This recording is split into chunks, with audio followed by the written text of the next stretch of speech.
জায়গায় যদি বিসমিল্লাহ পড়তে ভুলে যান, আপনার জীবনে বিপদ আসতে আর কিছু লাগবে না, বরকত কমতে আর কিছু লাগবে না। এই 3 জায়গায় যথেষ্ট।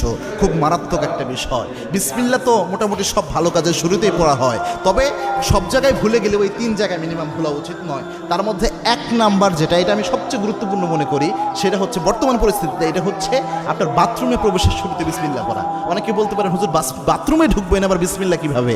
বাথরুমের শুরুতে তো আমরা আল্লাহুম্মা ইন্নী আউযু বিকা মিনাল খুবসি ওয়াল খাবাইস পড়ি, এটা না আমরা পড়ি। হ্যাঁ, এটার ব্যাপারে আল্লাহর হাবিব সাল্লাল্লাহু আলাইহি ওয়াসাল্লাম জানিয়েছেন। আল্লাহর হাবিব সাল্লাল্লাহু আলাইহি ওয়াসাল্লাম জানিয়েছেন, কোনো ব্যক্তি যদি বাথরুমে প্রবেশের সময় পড়ে আল্লাহুম্মা ইন্নী আউযু বিকা মিনাল খুবসি ওয়াল খাবাইস, এর ফজিলত হলো ওই ব্যক্তি বাথরুমে প্রবেশ করলে বাথরুমের মধ্যে যে দুষ্ট জিনগুলো থাকবে ওই ব্যক্তিকে দেখতে পাবে, কিন্তু কোনো ক্ষতি করতে পারবে না। কিন্তু কোনো ব্যক্তি যদি বিসমিল্লাহ লাগিয়ে দিতে পারে, বিসমিল্লাহি আল্লাহুম্মা ইন্নী আউযু বিকা মিনাল খুবসি ওয়াল খাবাইস, এই বিসমিল্লাহ সহ যদি দোয়াটা পড়তে পারে,